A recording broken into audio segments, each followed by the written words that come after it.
શું તમારા દાંતમાં ડિસ્કલરેશન છે, દાંત ઘસાઈ ગયા છે કે દાંતની વચ્ચે જગ્યા છે કે દાંત સ્લાઇટ મિસઅલાઇન છે કે દાંતમાં ફ્રેક્ચર થઈ ગયું છે, ચીપ ઓફ થઈ ગયા છે? સો ફ્રેન્ડ્સ, આ બધા જ પ્રોબ્લેમ્સને ડેન્ટલ વિનિયર કે એસ્થેટિક ફિલિંગ કે ડેન્ટલ ક્રાઉન જેવી ટ્રીટમેન્ટથી કરેક્ટ કરી શકાય છે.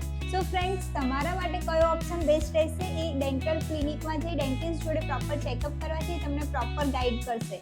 ડેન્ટલ વિનિયરની અંદર થીન સીટ હોય છે કે જે ટીથની આપણે જે ટીથની ફ્રન્ટ સરફેસ હોય એની ઉપર લાગે છે. ડેન્ટલ ક્રાઉનની અંદર જે ટીથ છે એને 360 ડિગ્રી પ્રોટેક્શન આપે છે, જે દાંતની ઉપર એઝ અ કવર ફિટ થાય છે. અને એસ્થેટિક ફિલિંગ જેમાં કમ્પોઝિટ નામનું મટીરિયલ હોય છે જે તમારા ટીથની ઉપર સ્કલ્પ કરવામાં આવે છે. અને ફ્રેન્ડ્સ, આ બધી જ ટ્રીટમેન્ટ નોન ઇન્વેસિવ એટલે કે વિધાઉટ એની સર્જરી એન્ડ કરવાની હોય છે અને પેઇનલેસ હોય છે, જેમાં મેક્સિમમ 2 થી 3 સિટિંગ જેટલો ટાઈમ લાગતો હોય છે. સો આજે જ તમારું ચેકઅપ બુક કરાવો અને તમારા ટીથ છે એને કરેક્ટ કરાવી અને કોન્ફિડન્ટ સ્માઇલ મેળવો. Thank you so much.